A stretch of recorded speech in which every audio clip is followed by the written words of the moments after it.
Bien, nos queda ya la última parte de la cuestión electoral, por lo menos en la provincia, después tendremos que asumir la cuestión nacional. Pero lo tenemos un legislador nacional, representante de la provincia de Salta, muy conocido, lo hice varias veces en entrevistas, fueron la mayoría por telefónica, por ahí teníamos algunos arrastres de entre que sí y no, pero está bueno presentarlo al Contador Público Nacional, el señor Zapata. ¿Qué tal? ¿Cómo están? Muy buenas noches. Buenas noches, muy agradecido por la invitación. Para mí es un gusto estar acá en el piso y sobre todo para acompañar al equipo de La Libertad Avanza y para sostener sus candidaturas y dar cuenta y razón del por qué tienen que ser la lista que deben elegir los huemenses para ocupar los cargos en el Senado, la Cámara de Diputados y en el Consejo Deliberante. Bueno, le decimos a la gente que no es el único que va a estar acá, ¿no? Hay una tribuna expectante para también tomar posición y explicar algunos de los vaivenes que tiene la política. ¿Qué pasa con el empresariado salteño? ¿Qué pasa? Vamos a iniciar primero conociendo a quién es Cornejo. Usted parece que lo conoce mejor que nosotros. ¿Quién es hoy el candidato que va desde una lista y que dice representar también a la provincia en los intereses departamentales? ¿Quién es Cornejo para usted?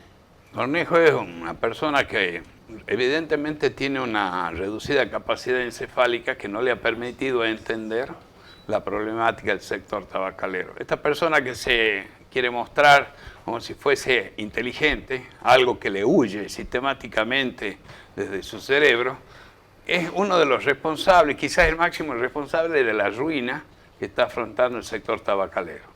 ¿Y por qué le digo la ruina? El sector tabacalero, para subsistir, tiene que tener buenos ingresos y bajos costos. Para obtener buenos ingresos, tiene que haber un producto vendible. Desde que esta persona desembarcó y tiene poder de decisión, que en realidad es como una especie de un gurú, de un medio grupo de ignorantes que está manejando el sector tabacalero hoy día, la producción tabacalera se vino para abajo. Desde una producción de 47.000 toneladas de tabaco Virginia, la cosecha 2004-2005, estamos con suerte, llegamos a las 30.000 toneladas.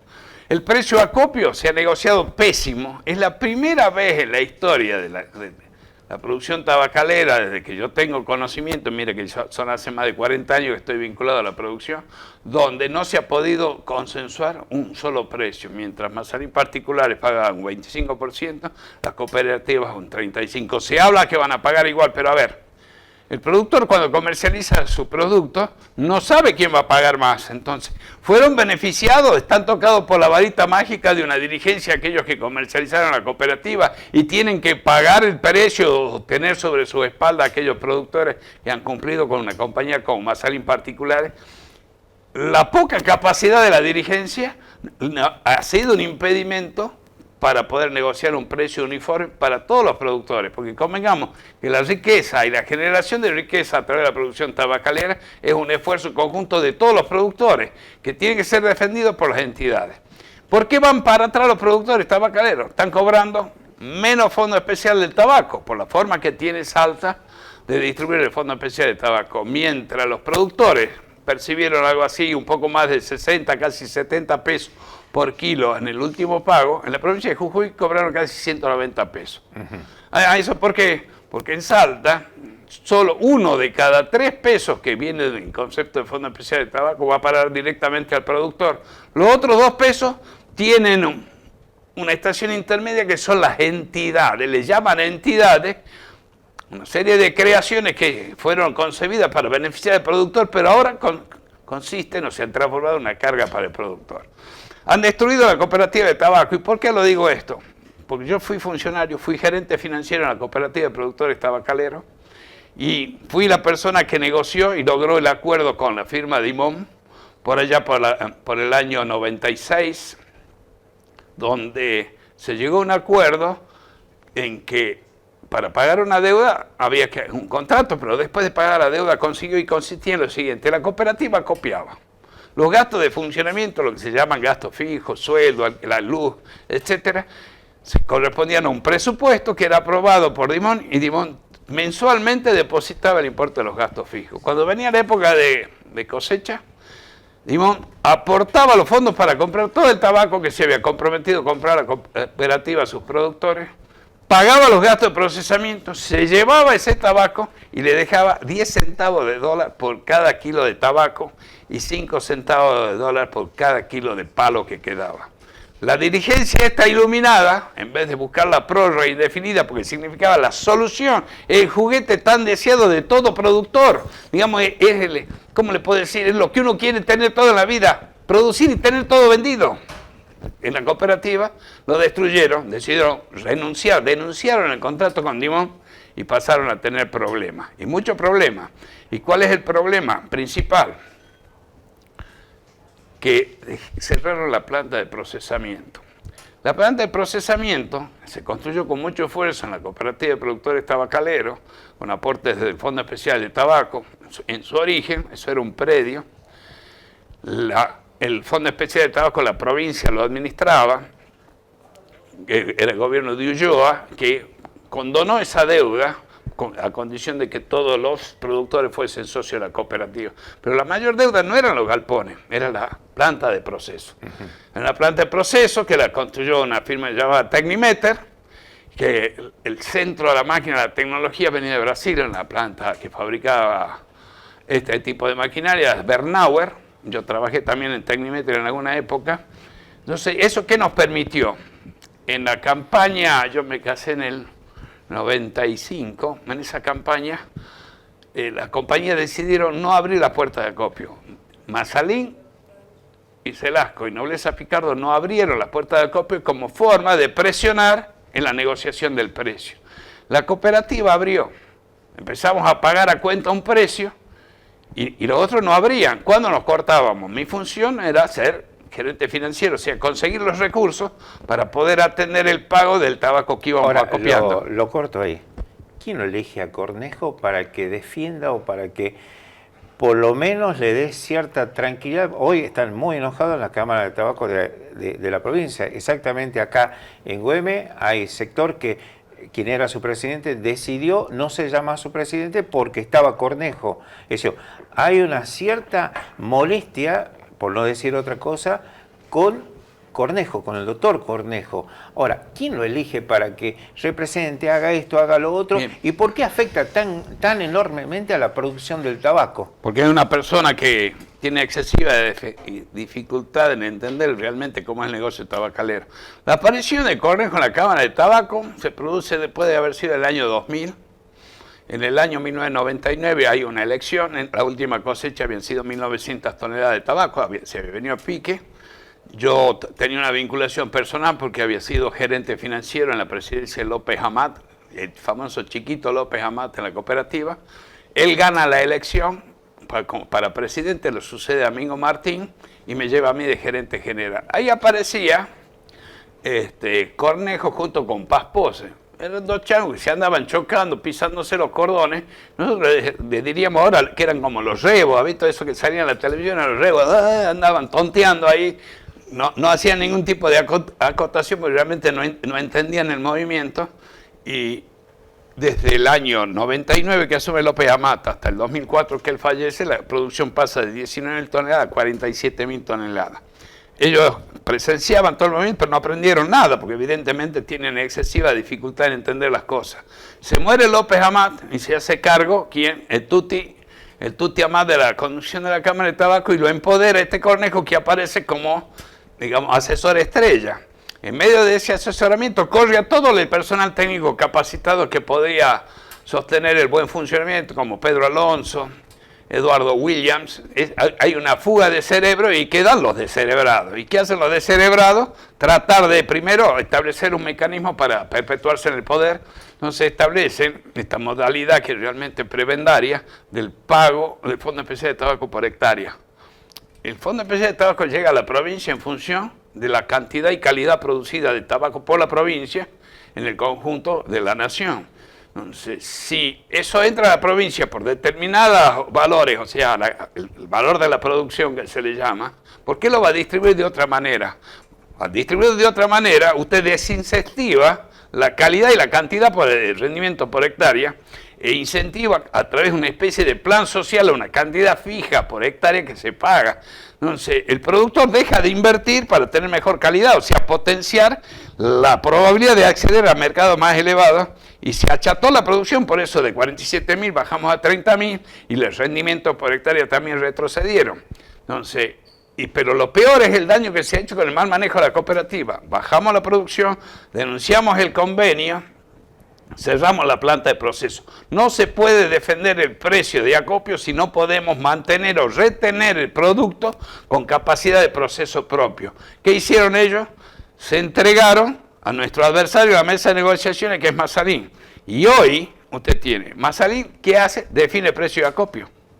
Mazalín te define el precio del FED porque, que después lo quiero explicar con detalles para que entiendan, Cornejo y su tropa y su banda apoyaron la ley que destruye la recaudación de fondos especiales de tabaco. Apoyaron? ¿Cornejo y quién? Cornejo y su banda, Pino Paz Pose, toda esa gente fueron a sostener el proyecto que se sabía de antemano que iba a reducir la recaudación de fondos especiales. ¿Cómo se termina toda esta situación? ¿Cómo se termina que el productor vuelva a confiar en quién debe tener a cargo una cámara del tabaco importante? Miren, llevan 21 años manejando la cámara del tabaco. Han ido en franco retroceso y tienen que entender los productores que la alternancia es lo que más oxigena y trae más posibilidades. Hay que desplazar a la gente que ha fracasado y buscar gente que pueda ser exitosa. ¿Por qué cae la recaudación del Fondo Especial de Tabaco? El año pasado, usted se acuerda, era la guerra porque estaba en la ley base una cuestión del tabaco. Nosotros, lo que más o menos conocemos, plantamos bandera y dijimos, esto no puede salir porque nos va a perjudicar. A mí me dijeron que yo estaba en componenda con la tabacalera Sarandí. Sí. ¿Y cuál era? Sarandí no quiere pagar el impuesto mínimo. Son unos evasores, son un tal por cual. Zapata lo defiende. No, yo defendía al productor local.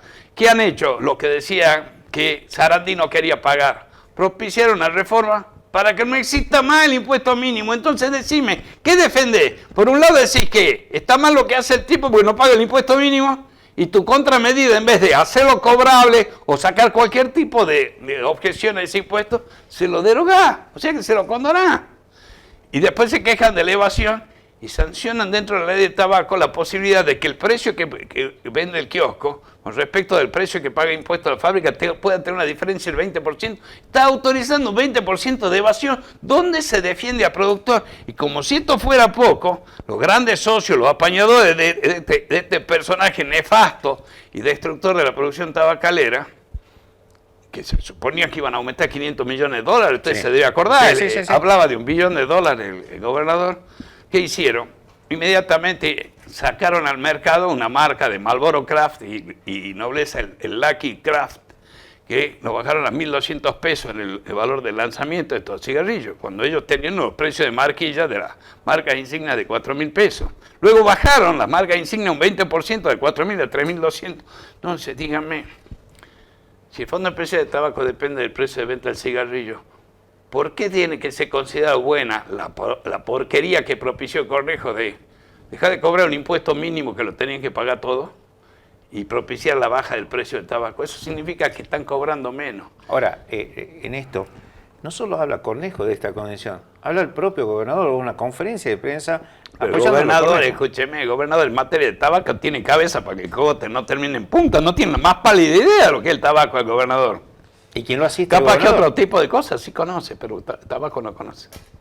¿Y por qué el gobernador apoya? Más allá que usted me dice que no conoce... O la componenda política, no, la componenda política. Acá para mí hay un interés oscuro detrás del accionar de tanto de Cornejo como la dirección de la Cámara de Tabaco, de mantener una asociación con Mazalín particular, porque lo tienen agarrado del cogote. No se puede procesar si no quiere Mazalín. Se rinden a los pies de Mazalín al momento de negociar el precio. Le regalaron el tema del Fondo Especial de Tabaco. Paremos la mano. Si así trabaja la gente que nos defiende, no necesitamos que nos ataquen, porque con esto ya tenemos suficiente ataque. Con todo esto de lo que usted me está comentando, el que arrienda un terreno para poder producir tabaco, el que tiene su jornalero, el que tiene material, porque uno ve que hoy la tecnología ha ido avanzando, también se necesita menos, ya es otro tipo de producción. Sí, va cambiando un poco la filosofía de producción. Pero el dinero se lo necesita. Claro, pero escúcheme, usted es empresario, ¿qué es lo que busca? Ganar plata. ¿Cómo se hace para ganar plata? El importe de la venta tiene que crecer y el importe de los costos tiene que bajar. Sí, la persona que está encargada de defenderme mi ingreso por venta, que es precio de acopio más Fondo Especial de Tabaco, se tira para atrás y juega a favor del adversario, el que me compra, el que es mi adversario en la mesa de negociaciones. ¿Cómo cree usted que podemos salir adelante?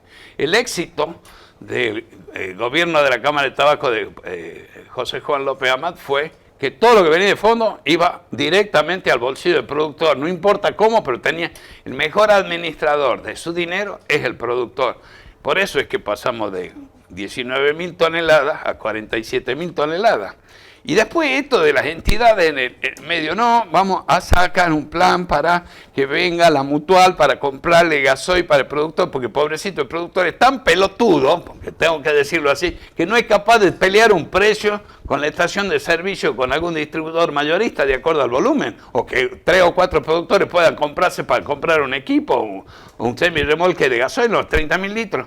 Entonces, no, tiene que ir a comprar la mutual. Y terminan pagándole a la mutual, los productores, más caro de lo que vale la estación de servicio. Ahora, ¿en algún momento usted estuvo mano a mano con Cornejo? No, alguna vez discutimos, pero es insoportable. Él quiere ser dueño de la verdad y no entiende que las cosas se atacan por sus causas y no por la apariencia. Y no es lo que él piensa para favorecer a Mazalín.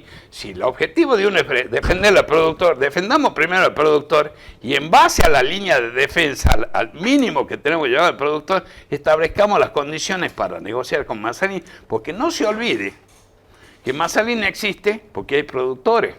Si los productores desaparecen, los funcionarios de Mazalín van a tener que saber buscar laburo, ¿no es cierto? Sí. Entonces, también hay un problema filosófico en la conducción tabacalera de Salta con respecto a Jujuy. Ellos les van a decir, no, Jujuy la cooperativa está fundida, pero ¿cómo están los productores? Están mejor. Si acá cobramos 70 y allá cobran 190 de fondo, hay una diferencia. Hay una diferencia, más o menos, ¿no es cierto? Entonces, ¿por qué? Porque allá gobierna una filosofía. Es preferible tener productores fuertes antes que las entidades fuertes. ¿Por qué? Porque si las entidades desaparecen, se fundan, quiebran, los productores pueden hacer de nuevo la entidad que ya hicieron. Y acá es acá al contrario, quieren tener entidades fuertes y los productores están débiles. Si desaparecen los productores, ¿para qué queremos entidades? Ahora, en todo esto, usted me está hablando de una pequeña porción de lo que es la parte de las economías regionales en lo que respecta al tabaco, pero Cornejo lo va a representar en el orden departamental y bajo la figura del gobernador de la provincia. El Senado representa al gobierno de la provincia y en esto, ¿en qué nos puede perjudicar? Mire, principalmente, el senador tiene que defender el interés territorial de la unidad política que es un departamento. Bueno, está peleado con el intendente del Bordo, con Copa, en primera instancia. La labor que tiene el senador es defender el interés territorial, es un interés que está originado en el tipo de producción, cómo está organizada la sociedad, las preferencias de sus habitantes, el territorio. Normalmente, el interés territorial de un departamento está contrapuesto al interés de la provincia que quiere dominar todo, quiere todos los recursos y pasarle un poco menos para tener mayor posibilidad de accionar y someter políticamente a toda la dirigencia política o las acciones de los departamentos. Entonces, uno desde el Senado no puede ser una escribanía, uno tiene que plantar bandera. Por ejemplo, en la materia de coparticipación federal, prácticamente el 52% de la recaudación que tiene la nación de los impuestos coparticipables va para las provincias y a la ciudad autónoma de Buenos Aires. Acá en Salta, ¿saben cuánto es? El 15%. Mientras la nación coparticipa cerca del 52%, acá coparticipa el 15%. ¡Ah, ojo! Pero le hace quedar un 10% de ese 15% para un fondo de contingencia, o un fondo compensador que es para los intendentes que se fueron de más, gastaron de más, salen a auxiliar.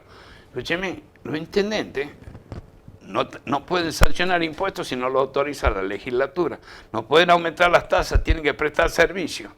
Y la provincia les da muy poca coparticipación, y por eso terminan perjudicando todo lo que es el esquema de recuperación de la República Argentina, que es baja de gastos y baja de impuestos. Entonces, usted ve que mientras en la nación se eliminaron las retenciones de los productos regionales, el tabaco se benefició con 9%, han sido incapaces de ir a una mesa de negociaciones y recuperar ese 9% que ya no paga el exportador, que venga al bolsillo del productor. No lo han podido hacer, no lo hicieron. Será por incapacidad, porque no quieren. Por las dos razones no pueden ser dirigentes.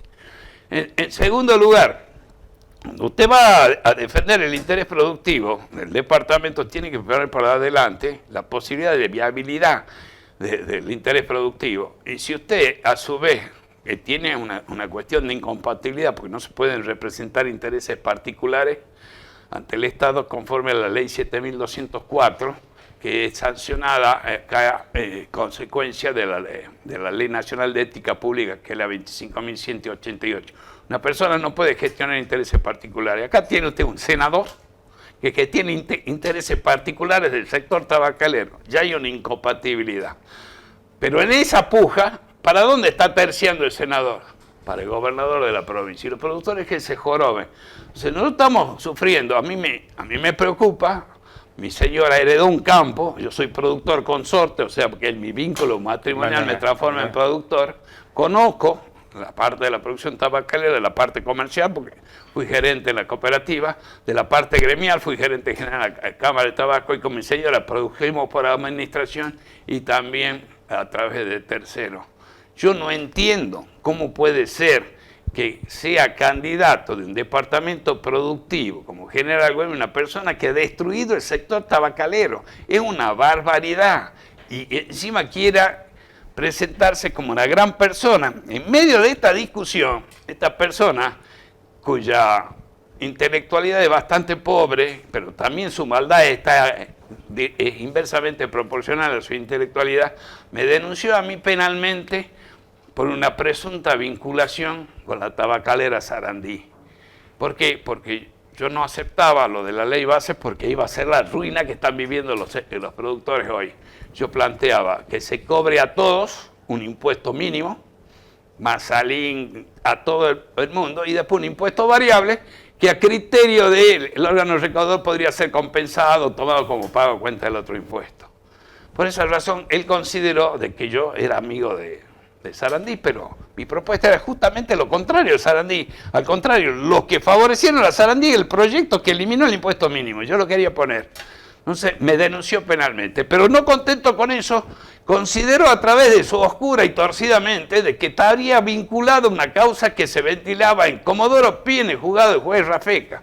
El expediente fue remitido ahí, el fiscal Ríbulo actuó y emitió un dictamen recomendando la devolución del expediente, que no correspondía averiguar nada ni abrir ningún tipo de averiguación penal, porque yo actuaba como diputado, tengo la obligación de llevar adelante mi iniciativa y estoy protegido por la Constitución, el artículo 68, pero claro, una persona de escasa preparación, de una mente aviesa y torcida, pero ¿qué es lo que buscaba? Es abogado. Pero tendríamos que ver dónde se recibió, en la Universidad de Trulalá, ¿dónde será? Porque no tiene la más pálida idea de lo que es el derecho positivo.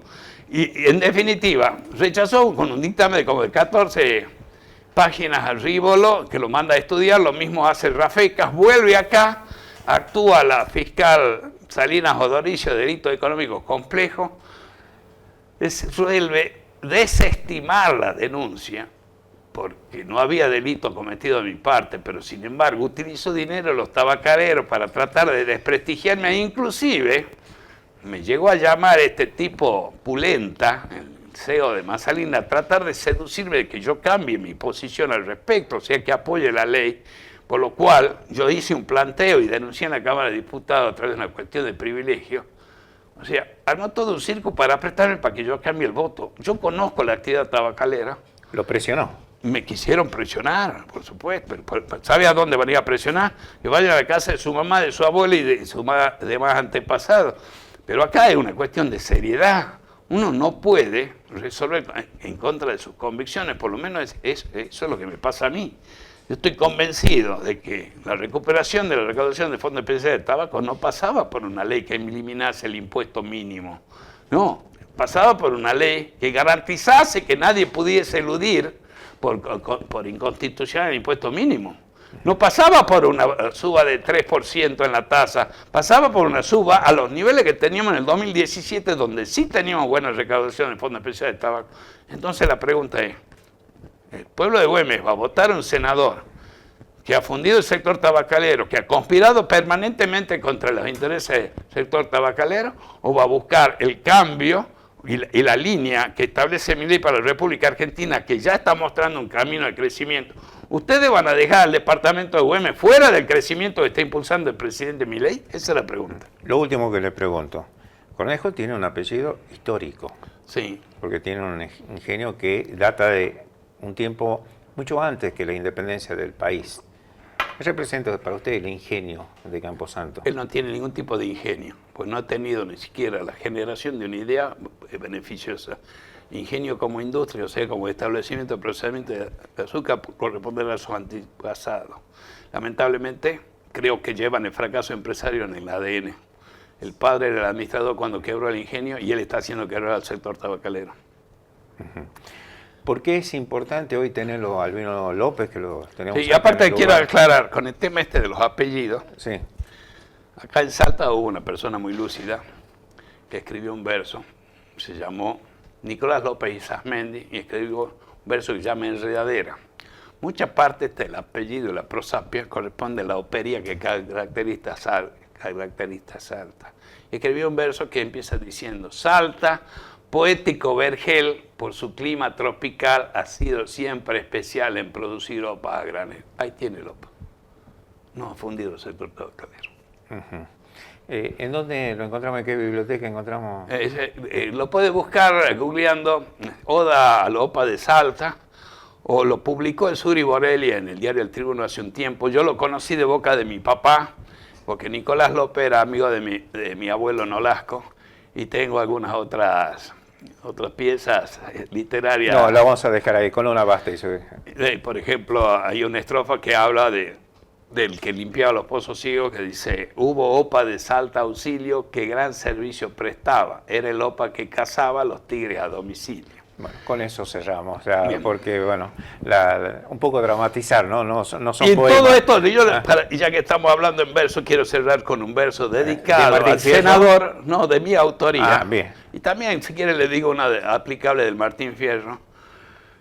Cuando esta persona pretendió ensuciar mi buen nombre y honor acusándome de componendas contra el sector tabacalero, cuando era él el que fácticamente perjudicó al sector tabacalero, yo le dedico esta estrofa de mi autoría que dice: tal pensamiento negro indica que algo le arde a quien llegara tarde al reparto de cerebro. Y como cuestión de Martín Fierro, hay uno que dice: las faltas no tienen límites como la tienen los terrenos. Se encuentran en los más buenos y es justo que les prevenga que aquel que defectos tenga disimule los ajenos. Bien, le agradecemos. Queríamos hacer un programa periodístico, político, y terminamos en lo literario.